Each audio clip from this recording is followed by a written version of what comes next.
సోదరీ సోదరులారా, ఈ రోజున మన పాఠం 1 తిమోతి 4వ అధ్యాయం. జాగ్రత్తగా వినండి. ఈ అధ్యాయంలో అబద్ధ బోధకులను గురించిన వివరాలున్నాయి. తిమోతి జీవిత విధానం ఎలా ఉండాలో పౌలు నిర్దిష్టంగా చెబుతున్నాడు. ఎన్నెన్నో హెచ్చరికలు యువకుడైన తిమోతికి అతని ఆధ్యాత్మిక తండ్రిగా పౌలు ఉపదేశిస్తున్నాడు. కడవరి దినాలలో కొందరు అబద్ధికుల వేషధారణ వలన మోసపరిచే ఆత్మలయందు, దయ్యాల బోధయందు లక్ష్యముంచి విశ్వాస భ్రష్టులవుతారని ఆత్మ తేటగా చెబుతున్నాడు. సంఘంలోకి అబద్ధ బోధలు రవాణా అయి వస్తున్నాయి. ఈ విషయంలో తిమోతి అప్రమత్తంగా ఉండాలి. కడవరి దినాలు అంటే పౌలు ఇహలోక జీవితయాత్ర ముగిసినట్లే. పౌలు తదనంతరం తప్పుడు బోధలతో కొందరు గొర్రె చర్మం కప్పుకున్న తోడేళ్లలాగా సంఘంలో ప్రవేశించబోతున్నారు. ఈ సంగతి పసిగట్టి పౌలు హెచ్చరిక చేస్తున్నాడు. యోహాను వీరినే అంత్యక్రీస్తులు అన్నాడు. క్రీస్తు విరోధి కల్పించిన బోధలు సంఘంలోకి దొడ్డిదోవన వచ్చేశాయి. ప్రజలను విశ్వాస మార్గము నుండి పెడతోవ పట్టించే బోధలు దిగుమతి అయి రావడం అపొస్తలిక ప్రముఖుడైన పౌలు గుర్తించాడు. అందుకే పౌలు హెచ్చరిక, అంత్యదినములలో అపాయకరమైన కాలములు వస్తాయని తెలుసుకో. యేసు ప్రభువు సంఘాన్ని ఎత్తుకొని పోయే వరకు అంత్యదినాలని మనం గ్రహించాలి. అయితే ఇప్పుడు పౌలు తన చివరి దినాలలో ఎఫెసు సంఘంలో ప్రవేశించే సిద్ధాంత భ్రష్టత్వాన్ని గురించి హెచ్చరిస్తున్నాడు. 2 తెస్సలోని పత్రిక 2వ అధ్యాయంలో కూడా ధర్మవిరోధి తెచ్చిపెట్టే తప్పుడు బోధను పౌలు పూర్తిగా ఎండగట్టాడు. యేసు ప్రభువు వస్తాడు, సంఘం ఎత్తబడుతుంది. అయితే భ్రష్ట సంఘం ఇక్కడే మిగిలి ఉంటుంది. వీరు సత్యము నుండి తొలగిపోయిన భ్రష్టులు. అపిష్టమి అనే గ్రీకు మాటకు అర్థం దూరమైపోవటం, తప్పుదారి పట్టటం. ఎక్కడ తొలగిపోయావో, ఎక్కడికి వచ్చావో ఈ 2 బిందువులను నిర్దేశించి చూపుతూ పౌలు అపిష్టమి అనే మాటను వాడాడు. మొదట సత్యమందే ఉన్న వీరు అందులో నుండి తొలగిపోయి ఇప్పుడు దుర్బోధలకు ఉపక్రమించారు. అపిష్టమి. విశ్వాసము నుండి, కృప నుండి తొలగిపోయిన వీరిని గురించి తిమోతి చాలా జాగ్రత్తగా ఉండాలి.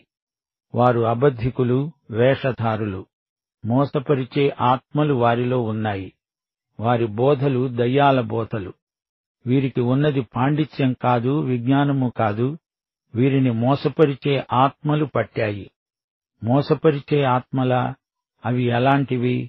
దేశద్రిమ్మరులు, భ్రమలు కల్పించేవారు, దారి తప్పి తిరుగుతూ వంచనా శిల్పంలో ఆరితేరినవారు. ఇదంతా సైతాను నిర్వాకం. సైతానీయమైన దురాత్మలు పలికించే మాటలు దయ్యాల బోధలు. దయ్యాలను గురించి ఎక్కువ మాట్లాడతారు. దయ్యాల ప్రపంచాన్ని చూపి అదుగో బూచి అంటూ ప్రజలను భయభ్రాంతులను చేస్తారు. 1 యోహాను 4వ అధ్యాయం 1వ వచనంలోని హెచ్చరికను మా శ్రోతలు గమనించాలి. ప్రియులారా, అనేకులైన అబద్ధ ప్రవక్తలు లోకములోనికి బయలు వెళ్లి ఉన్నారు. గనుక ప్రతి ఆత్మను నమ్మక ఆయా ఆత్మలు దేవుని సంబంధమైనవో కావో పరీక్షించండి. 1 తిమోతి 3వ అధ్యాయం 16వ వచనంలోని విశ్వాస ప్రమాణమే అసలైన పరీక్ష. ఆయన సశరీరుడుగా ప్రత్యక్షుడయ్యాడు. ఆత్మయందు నీతిపరుడని, నీతిమంతుడని తీర్పు నొందాడు. రక్షణ మార్గం మనకై మరణించిన క్రీస్తే. దయ్యాల బోధను ఇదే గీటురాయి మీద పెట్టి పరీక్షించాలి. విశ్వాసులలో కొందరు దయ్యాల బోధపై ఆసక్తి చూపుతున్నారు. దయ్యాలను గురించిన మర్మాలు చెప్పేవారి వెంట ఈ అమాయకులు పరిగెత్తుతున్నారు. మోసపోవద్దని పౌలు హెచ్చరిస్తున్నాడు. క్రీస్తు దేవత్వం వెలుగులో ఈ బోధలను పరీక్షించాలి. యేసు శిలువ మీద మన కోసమై చేసిన విమోచన కార్యమే మన రక్షణకు ఆధారం. 2వ వచనం, ఆ అబద్ధికులు వాతవేయబడిన మనస్సాక్షి గలవారై వివాహమును నిషేధిస్తూ సత్య విషయమై అనుభవజ్ఞానము గల విశ్వాసులు కృతజ్ఞతాస్తుతులు సమర్పించి పుచ్చుకునే నిమిత్తము దేవుడు సృజించిన ఆహార వస్తువులను కొన్నిటిని తినడం మానాలని చెబుతారు. ఈ కపట బోధకులు వేషధారులు. మతభక్తి ఉన్నట్లు నటిస్తారు. దేవుని వాక్యమంతా తమకే తెలుసునన్నట్లు ప్రగల్భ పాండిత్యాన్ని ఒలకబోస్తారు. తాము ఏది కాదో అదే అయి ఉన్నట్లు వేషధారుల వలె మాట్లాడతారు. వారు మాట్లాడేదంతా అబద్ధమే. కాల్చిన కడ్డీతో వీరి మనస్సాక్షి వాత పెట్టబడినట్లే ఉన్నది. విశ్వాసము, ప్రేమ, మంచి మనస్సాక్షి అనే ఈ 3 గుర్తులు సంఘంలో ప్రతి విశ్వాసికి ఉండి తీరాలి. మన మనస్సాక్షి మృదువైనది అయి ఉండాలి. యేసు ప్రభు ఈ లోకంలో ఉన్నప్పుడు కొందరు అప్పటికే మార్మిక మత ఉద్యమాలలో చేరిన యూదులున్నారు. నాడు నేడు మర్మయోగులమంటూ కొందరు పనిచేస్తూనే ఉన్నారు. పెండిండు చేసుకోకూడదనే బోధ ప్రచారంలో ఉంది. మృత సముద్ర తీరాన ఒక సన్యాసుల గుంపు ఉండేది. వీరిని ఎస్సీనులు అంటారు. ఆ ప్రాంతాలలోనే త్రవ్వకాలలో గ్రంథపు చుట్టలు దొరికాయి. యెషయా గ్రంథపు చుట్టలివి. క్రైస్తవ ఉద్యమం ప్రారంభ దశలోనే కొందరు సన్యాసులై ఆ గ్రంథపు చుట్టలలోని బోధల ప్రకారం వివాహం నిషిద్ధమని బోధించసాగారు. కొన్ని ఆహార పదార్థాలు నిషిద్ధమని ప్రచార ప్రబోధాలు కొనసాగించారు. ఇవి వాక్యానుగుణమైన బోధలు కావు. కొన్ని ఆహార పదార్థాలను మానివేస్తే దేవునికి సన్నిహితులమవుతాము అని బోధించారు. తినకూడనివి తింటే కడుపు నొప్పి వస్తుంది, అంతేకాని దానికి భక్తి జీవితానికి ముడిపెట్టడం కేవలం తప్పుడు బోధ. వీరి భక్తి అంతా కూటి కుండలో ఉన్నట్లు ధ్వనిస్తోంది. 4-5 వచనాలు. దేవుడు సృజించిన ప్రతి వస్తువు మంచిదే. కృతజ్ఞతాస్తుతులు సమర్పించి పుచ్చుకొనిన ఎడల ఏదీ నిషేధింపదగినది కాదు. ఏలయనగా అది దేవుని వాక్యము వలన, ప్రార్థన వలన పవిత్రపరచబడుతున్నది. ఏ ఆహారాన్ని దేవుని వాక్యం నిషేధించదు. ప్రతి విధమైన ఆహారాన్ని విశ్వాసుల కోసం పవిత్రీకరిస్తుంది. దేవునికి కృతజ్ఞతాస్తుతులు చెప్పి ప్రార్థించుకో. ఆహారం నీ కడుపు కోసం పవిత్రపరచబడుతుందని బైబిలు మనకు హామీ ఇస్తున్నది. మన ఆరోగ్యానికి భంగకరమైనవి తిని దేవుణ్ణి శోధించకుండా జాగ్రత్త పడండి, అది చాలు. 6వ వచనం నుండి తప్పుడు బోధలను గురించి, సంఘ నాయకులు తీసుకోవలసిన చర్యలను గురించి పౌలు రాస్తున్నాడు. ఈ సంగతులను సహోదరులకు వివరించిన ఎడల నీవు అనుసరిస్తూ వచ్చిన విశ్వాస సుబోధ సంబంధమైన వాక్యముల చేత పెంపారుతూ క్రీస్తు యేసుకు మంచి పరిచారకుడవై ఉండు. తిమోతి సంఘమందలి విశ్వాసులను మేల్కొలపాలి. సహోదరులకు ఈ సంగతులను వివరించి విడమర్చి చెప్పాలి. విశ్వాస సుబోధ సంబంధమైన వాక్యాలనే తిమోతి యథాప్రకారం అనుసరించాలి. అతని ఆధ్యాత్మిక శీలం ఆ విధంగానే పెంపారుతుంది. తిమోతి మంచి పరిచారకుడు అని యేసు ప్రభువు మెచ్చుకోవాలి. మనుషుల మెప్పు కాదు. తిమోతికి విశ్వాసమున్నది, సత్య సిద్ధాంతం ఉన్నది. అతడు స్థిరంగా నిలవబడాలి. తప్పుడు బోధల తాకిడికి తట్టుకొని నిలవాలి. మనం తినే తిండి కాదు, విశ్వాస సుబోధ సంబంధమైన వాక్యములే మన ఆత్మకు బలవర్ధకమైన ఆహారం. దానివల్లనే మన సౌశీల్యం పెంపారుతుంది. 7వ వచనం. అపవిత్రమైన ముసలమ్మ ముచ్చటలను విసర్జించి దేవభక్తి విషయములో నీకు నీవే సాధకము చేసుకో. ముసలమ్మలకు పనేమీ లేదు. నాటు వైద్యాలు, మోటు సామెతలు చెబుతూ ఉంటారు. కొన్ని విచిత్రమైన అలవాట్లను, అభ్యాసాలను మనకు నేర్పాలని చూస్తారు. వాటిలో కొన్ని దేవుని దృష్టిలో అపవిత్రమైనవి. దేవభక్తి ఇతరుల అనుకరణ కాకూడదు. అది నీ సాధన, ఆత్మ నడుపుదల. మన పరమవైద్యుడు యేసుక్రీస్తు. ఆయన చేతుల్లో మనకు ఇహపరములలో క్షేమమే. 8వ వచనం. శరీర సంబంధమైన సాధకము కొంచెము మట్టుకే ప్రయోజనకరమవుతుంది. కాని దైవభక్తి ఇప్పటి శరీరము విషయములోనూ రాబోయే జీవము విషయములోనూ వాగ్దానముతో కూడినది అయినందున అది అన్ని విషయాలలో ప్రయోజనకరమవుతుంది. సోదరీ సోదరులారా, ప్రియ శ్రోతలారా, గమనించండి.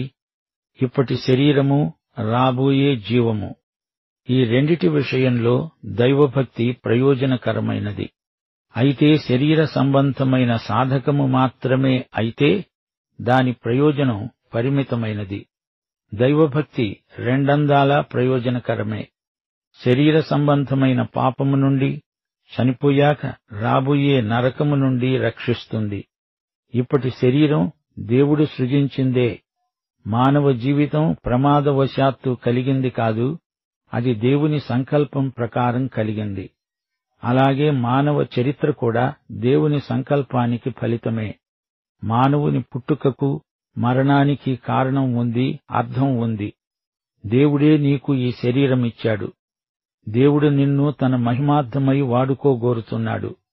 పాపాన్ని గురించి, అజ్ఞానాన్ని గురించి పశ్చాత్తప్తుడివైతే క్రీస్తు నీ పాపాన్ని క్షమిస్తాడు. నీ విశ్వాసానికి ఫలితంగా నిన్ను నీతిమంతునిగా పరిగణిస్తాడు. దేవుడు మనకు ఈ సృష్టిలోని వనరులన్నీ ఇచ్చాడు. క్రీస్తు మానవతను విమోచించటానికే వచ్చాడు. మనలను ఆయన ఉద్ధరిస్తాడు. ఈ శరీరాన్ని క్షయాధీన దాస్యము నుండి విమోచిస్తాడు. సువార్త వాగ్దానం మనకున్నది. యేసుక్రీస్తు, పరిశుద్ధాత్మ ఉన్నారు. ఇప్పటి మన జీవితాన్ని పరలోకానికి అనువై ఉండేటట్లు సువార్త ద్వారా మారుస్తున్నారు. చీకటి అయి ఉన్న మానవుణ్ణి వెలుగుగా మార్చగల సువార్త మనకు ప్రకటించబడుతున్నది. మానవతలోని చెడుగును సువార్త తొలగించగలదు. చరిత్రను ఒక్కసారి చూడండి. బానిసత్వం అంతరించింది, బహుభార్యాత్వం గతించింది. ఎందరో బీదలు, విధవరాండ్రు క్రీస్తునందు నిరీక్షణ పొందగలుగుతున్నారు. ఇప్పటి శరీర జీవితం విషయంలో సువార్త వాగ్దానం గొప్ప ఆశాభావాన్ని కలిగిస్తుంది. ఆత్మహత్యలు సువార్త వలన తగ్గాయి. క్రీస్తునందు ఇప్పటి జీవితం కూడా ఎంతో అర్థవంతమవుతుంది. దైవభక్తి ఇప్పటి జీవితం విషయంలో కూడా ఎంతో ప్రయోజనకరం. రాబోయే జీవితానికి ఇంకా ప్రయోజనకరం. అమర్త్యత వైపు చూపేదే సువార్త వాగ్దానం. క్రీస్తు పలికిన మాటలు, క్రీస్తు జీవితపు మాదిరి, క్రీస్తు పునరుత్థానపు ధృవీకరణ, ఈ మూడూ మనలను రాబోయే నిత్యత్వం కోసం ప్రత్యేకిస్తాయి. ఈ సువార్త పరిధికి బయట ఉన్నవారు అజ్ఞానము చేత ఈ వాగ్దానమును ఎరుగరు. నిత్యత్వమనేది ఆలోచన, ఊహ కాదు. రాబోయే జీవితాన్ని గురించిన వాస్తవం. ఇది సత్యం. రాబోయే జీవితమనేది లేనే లేదని సద్దూకయ్యులు వాదించారు. యేసుక్రీస్తు నిత్యజీవమును, అమర్త్యతను వెలుగులోనికి తెచ్చాడు. ఈ నిత్యత్వపు వెలుగులో సువార్త ఉంది. అపొస్తలులు ఈ వెలుగును అనుభవించిన వారై హతసాక్ష్యంలో కూడా ఆదరణ పొందారు. అయితే తిమోతి పత్రికలో పౌలు ఇప్పటి శరీర జీవితము, రాబోయే జీవితము, ఈ రెండిటినీ కలిపి చూపుతున్నాడు.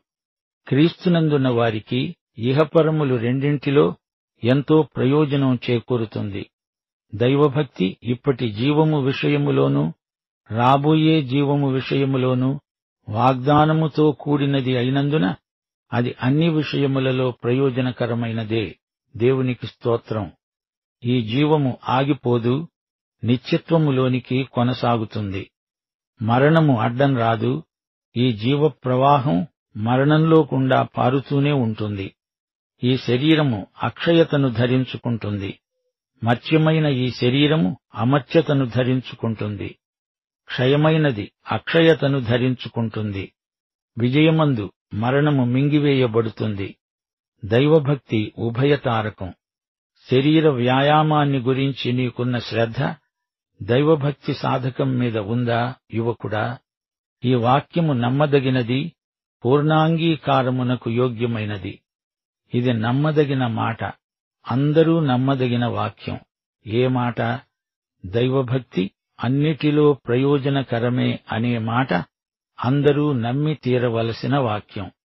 నాడు నేడు సమస్త ప్రజలు నమ్మదగిన వాక్యమిది. ఎఫెసు పట్టణంలో పెద్ద క్రీడారంగ స్థలం ఉంది. ప్రేక్షకులు 1,00,000 మంది కూర్చునే వసతి ఉంది. 1 కొరింథీ 9:24-27 వచనాలలో పౌలు ఇదే శరీర సాధకాన్ని గురించి ఉపమానం ప్రయోగిస్తూ అన్నాడు.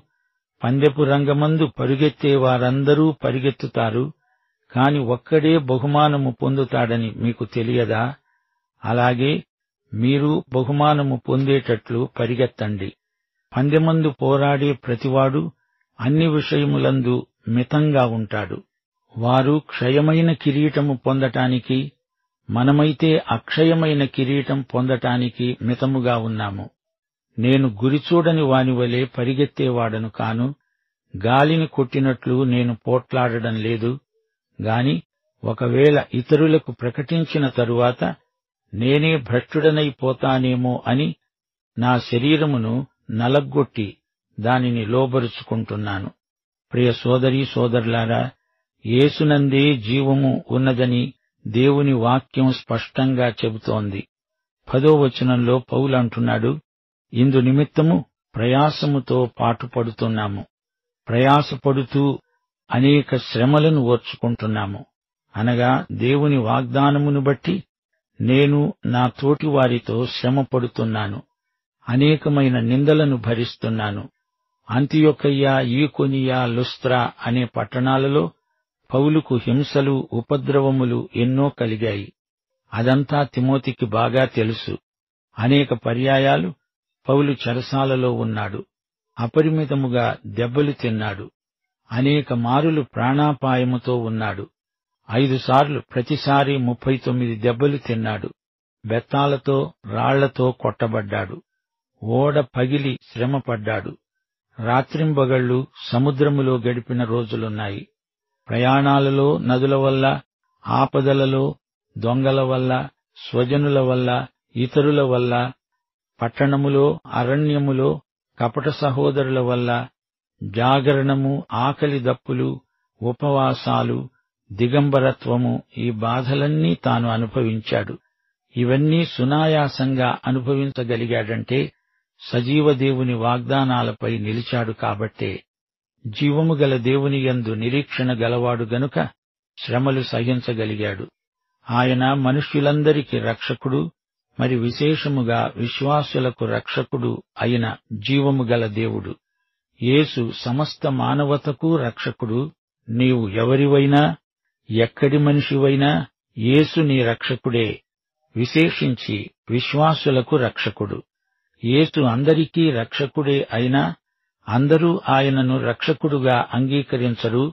అంగీకరించిన వారు విశ్వాసులు. విశ్వాసులకు ఆయన శాశ్వత రక్షకుడు, ప్రభువు. తనను ఎందరు అంగీకరిస్తారో వారికందరికీ ఆయన రక్షకుడు, ప్రభువు. యోహాను సువార్త 3వ అధ్యాయం 16వ వచనం, 1 యోహాను 2వ అధ్యాయం 2వ వచనం. దేవుడు లోకాన్ని ఎంతో ప్రేమించాడు, కాగా ఆయన తన అద్వితీయ కుమారుడుగా పుట్టినవాని యందు విశ్వాసముంచే ప్రతివాడు నశింపక నిత్యజీవము పొందునట్లు యేసుక్రీస్తును లోకానికి అనుగ్రహించాడు. యేసే మన పాపాలకు శాంతికరమై ఉన్నాడు. మన పాపాలకు మాత్రమే కాదు, సర్వలోకానికి శాంతికరమై ఉన్నాడు. సోదరీ సోదరులారా, నిత్యజీవార్థమైన వాగ్దానములతో కూడిన సువార్త సత్యం పౌలు మీద ఎలాంటి ప్రభావం చూపెట్టిందో గమనించండి. ఇహలోకములో శ్రమలెన్ని వచ్చినా అతనికి నిరుత్సాహం కలగలేదు. నిజమైన దైవభక్తి వల్ల కలిగే వాగ్దానం నిత్యజీవ ప్రాప్తి. అదే ఆయనకు ప్రోత్సాహం. తన నిరీక్షణ సజీవుడైన దేవుని యందున్నది. ఆయన సార్వత్రిక రక్షకుడు, విశ్వాసులకు మరీ గొప్ప రక్షకుడు. ఈ నిరీక్షణ శాశ్వతమైనది, ఎడతెగక కొనసాగుతుంది. కృప ద్వారా ఈ నిరీక్షణానందాన్ని మనం అనుభవించగలుగుతున్నాము. ఈ నిరీక్షణే లేకపోతే మన జీవితం శూన్యం, నిరర్థకం. ఈ జీవితకాలము మట్టుకే మనము క్రీస్తునందు నిరీక్షించేవారమైన ఎడల మనుష్యులందరికంటే దౌర్భాగ్యులం అంటూ పౌలు 1 కొరింథీ 15వ అధ్యాయం 9వ వచనంలో చెప్పాడు. రోమాపత్రిక 8వ అధ్యాయం 25వ వచనం, మనము చూడని దాని కొరకు నిరీక్షించిన ఎడల ఓపికతో దానికోసం కనిపెడతాము గదా. జీవము గల రక్షకుడైన దేవుడే మన నిరీక్షణకు ఆధారం. రోమాపత్రిక 15వ అధ్యాయం 13వ వచనం, మీరు పరిశుద్ధాత్మ శక్తి పొంది విస్తారముగా నిరీక్షణ గలవారగుటకు నిరీక్షణకర్త అయిన దేవుడు విశ్వాసము ద్వారా సమస్తానందముతో సమాధానముతో మిమ్మును నింపునుగాక. ఈ నిరీక్షణ మన రక్షణకు సంబంధించినది. ఇహలోకమందే కాక రాబోయే జీవితానికి కూడా ఈ నిరీక్షణ వర్తిస్తుంది. అందరికీ రక్షకుడు, విశేషించి విశ్వాసులకు రక్షకుడు అయిన దేవుడు ఇహపరములందు మనకు రక్షకుడే. లోకములో ఆయనను ప్రజలు అంగీకరించినా అంగీకరించకపోయినా ఆయన రక్షకుడే. ఆయనను అంగీకరించిన విశ్వాసులకు పరలోక నిత్యత్వమందు కూడా రక్షకుడే. దేవునికి స్తోత్రం. ఆయన రక్షకుడు అన్నప్పుడు అందరూ రక్షించబడతారు అని కాదు. ఆయనను అంగీకరించిన వారే రక్షించబడినవారు. అందరి గమ్యం వేరు, విశ్వాసుల గమ్యం వేరు. పాఠం ఇంతటితో సమాప్తం.